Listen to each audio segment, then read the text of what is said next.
What it do? Bedtime crew. Hey man, listen, today I am here to talk about the just announced Dricus du Plessis versus Israel Adesanya coming to my home turf in Australia in August. Okay, I'm very excited for this matchup. I'm gonna try and get tickets to go see it. I'm gonna be honest with you guys. I would love to go. So UFC, fly me out. But listen, bro. Today I'm here to talk about my prediction for this matchup. You see it in the thumbnail and the title. I think Israel Adesanya is going to win. I can just fucking feel it, bro. And I'm going to talk about this matchup from a technical aspect. But before I get into it, I know people are going to... I know you're mad, all right? I know people are going to go in the comments and be like, oh, I'd never expected Bedtime to be an Izzy fan. Bro hates Dricus. Let me make one thing perfectly fucking clear. I don't like Dricus du Plessis, and I don't like Israel Adesanya. I'm not a fan of either of them.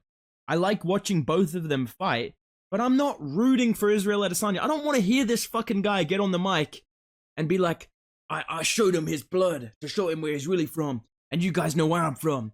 I am the real African champion of the middleweight division. Like, I know this is going to get ugly. I know this is going to be cringe. I know it's going to be, spurring some of the most cringy, insensitive fucking debates and YouTube comments for the next 2 months. I know Twitter's gonna be a fucking war zone during fight week of this shit, bro. You know what I'm saying, dude?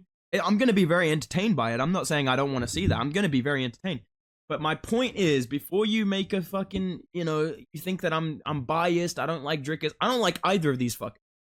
I think Strickland beat both of these motherfuckers, dude. So I want Strickland to be champion. If I want anybody to be champion at middleweight, Strickland or Whitaker is my pick for who I want to be the champion at middleweight. But this is the matchup that we have.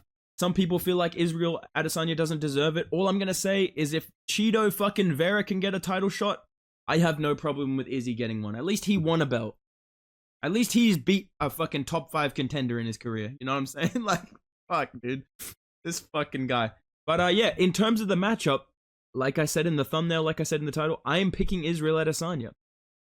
Dricus du Plessis, he's a very well-rounded fighter. He dispelled all the cardio, doubts, I guess. We didn't know if he could go 5 rounds. He looked good against Sean Strickland. Pause. He's a bad matchup for Izzy. He can grapple. He can take a decent punch. He is weirdly smart with his game plans and his shot selection. He throws in calf kicks. He throws in head kicks. Why am I picking Israel Adesanya? When are you guys going to realize the UFC is fucking scripted and makes no sense? When are you guys going to realize, dude? Dricus du Plessis is going to get hit with a plot armor round 2 knockout, and Israel Adesanya is going to do a Wakanda forever over his dead body. That is the fucking outcome of this fight, bro. Dricus du Plessis, on paper, should win this fight. He's been more active. He finished Robert Whitaker. He managed to beat Sean Strickland on 2 of the judges' scorecards, even though I thought he lost the fight. It's a close fight. It's a closer fight than Izzy versus Strickland, right? I just feel like he loses round 1 and round 2 of his fights a lot. He lost round 1 and 2 against Strickland. He almost certainly, even if you think one of them is a swing round, he almost certainly will lose round 1 or round 2 of this fight. He often ends up in pretty bad spots trying to make exchange happen. Like, he starts to kind of rush things when he's ready to get going. When he's settled into a fight, against Brad Tavares, he starts off pulling fucking mount, pulling side control. Blon Brunson was fucking him up. I understand they're not going to grapple, but even Darren Till was outstriking this guy. Sean Strickland jabbed his fucking face in. So I think for people to write off Izzy completely, like, obviously, if you're thinking, all right, if Izzy doesn't KO him, Dricus is going to win, that's a pretty fair take, right? Like, this is a coin flip matchup, in my opinion. It could go either way. I'm going based on, the fact that either Israel Adesanya is going to KO him in round 2, or Dricus is going to win a close decision. I'm picking Izzy by KO based on the vibe, based on the feeling, and based off the cycle of Adesanya. Now, he does have a boob. That's not the cycle I'm talking about. I'm talking about when Israel Adesanya's legacy is on the line, this guy somehow develops knockout power, puts on a fucking masterful performance. He could be fighting literally anybody. Alex Pereira chins him badly. Robert Whitaker chins him badly. You know what I'm saying, dude? I feel like he's going to do the same thing to Dricus du Plessis. I think he's gonna catch him with a Peyton Talbot, Cameron Simon. Either he knees Dricus as he's going for a takedown, or as Dricus is running in with his running punches, you know, where he's like, listen, Cameron, I'm going to finish him with running punches. I'm going to be closing my eyes and I'm going to be running at him. He can't stop it. Who's faster, him walking or me running? Me running, bro. So I'm going to be much faster than him in there. He's going to be running with his punches, chin up, and Izzy's just going to lean on the outside, catch him with a left hook, drop him face first, follow up with ground and pound. And he's going to drop the Wakanda Forever over him. He's going to give us a 20-minute fucking inspirational speech about it. That's just the pattern that we see with Israel Adesanya. Because I remember, myself included, most fans thought he was fucking done for when Alex Pereira beat him the first time. Right? That is true. That is fair to say. And he's not affected by the 35-year-old curse. That doesn't apply at middleweight.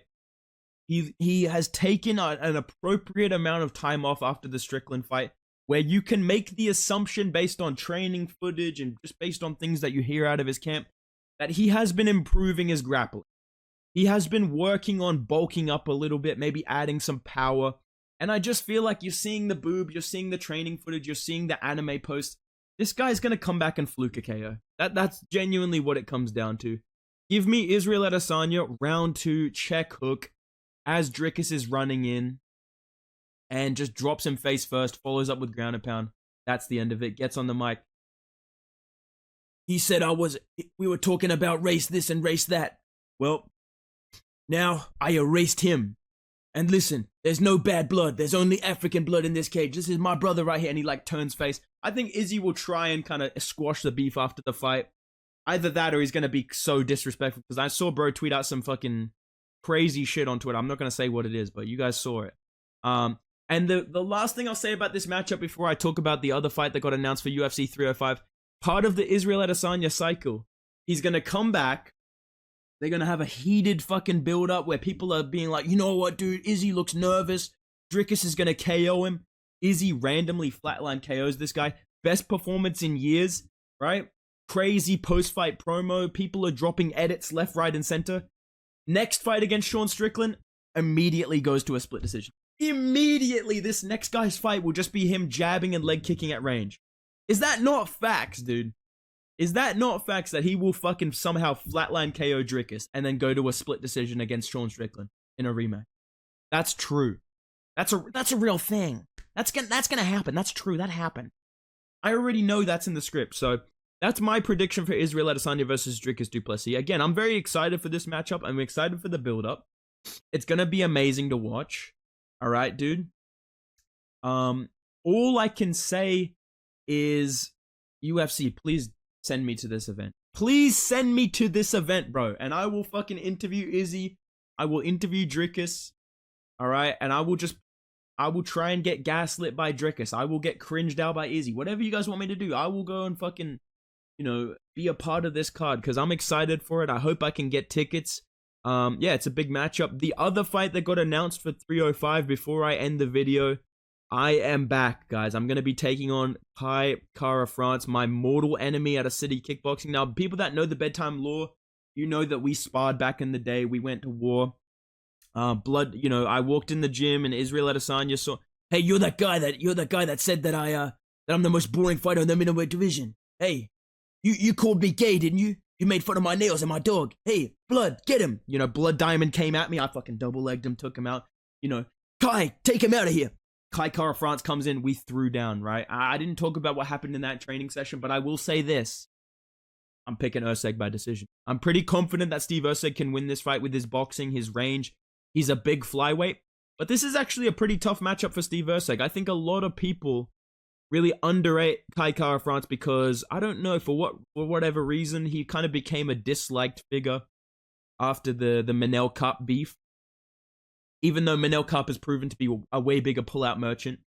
It is what it is, dude. Kai Kara France beat Amir Albazi, arguably. So this is actually a really hard fight for Steve Erceg. Dare I say it, a harder matchup than Pantoja. Not a harder fight or like a better fighter than Pantoja. I just think Kai Kara France is more technical. Probably won't be gassed out about to throw up in the corner after 2 rounds of fighting Erceg. And I think that he's going to be able to strike with Erceg a lot better while also being quite hard to take down and quite hard to out-grapple. We saw Albazi couldn't really submit him. Got to his back, that was about it. Otherwise, the fight was mainly a striking matchup. And, you know, Albazi kind of won on limited control time. I think this is actually a really tough fight for Erceg. I could see Kai Kara-France managing a decision win, but if I had to pick, I think Erceg should get this one done with his jab. Maybe a good body shot here and there might be the key to beating Kai Kara-France, but I can also see him rocking Kai Kara-France with maybe a head kick. But yeah, I think Erceg is just going to be a little bit more technically better, a little less chinny, slightly less powerful, and I think he should be able to get it done. But like I said, I do think this is actually a pretty hard fight for him. But yeah, that's my thoughts on UFC 305. I'm excited for the press conference. Yo, this is the last thing I'm going to say. If someone watching this video can go to this press conference, we gotta bury the bedtime Erceg memes. We gotta run it into the fucking ground like the ninja low taper shit, bro. Somebody has to ask Erceg about his YouTube channel. Somebody has to kill the meme. I want to see Dricus and Israel Adesanya have to be forced to listen to a bedtime Erceg question. Please do that for me if the UFC doesn't let me go to this fight. Obviously, I mean, I'm fighting on the card, but, you know, if they don't let me go, please, somebody, you know, make this happen. But yeah, let me know your guys' predictions down below. I know you're going to be probably mad that I'm not picking Dricus, and that I'm not necessarily rooting for him. I'm not rooting for Izzy either. I would, honestly, my ideal outcome for this fight would be a fucking double knockdown, right? Dricus is running it, mate. I never called you the N-word. I just called you a slur, mate. Completely different, right? Izzy's like, I'm gonna show you where you're really from, like Ancestry.com, trust. And they fucking both drop each other with a hook and they both go down. And John Anik's like, and both of them are down. And then Sean Strickland cashes in his fucking money in the bank. And he, for you fucking guys, dude. And he fucking wins the belt. Because that's who I think really should be champ right now. But yeah, dude, give me your predictions in the comments down below, guys. What do you think of the matchup? Are you excited for the build-up? Who do you think's going to win the press conference? I want to hear it in the comments. Make sure you drop a like if you're enjoying the videos. You guys have been going fucking crazy lately, so I really appreciate that. Thank you guys for 35,000 subscribers as well. Appreciate that too, man. See you guys in the next video. Goodbye.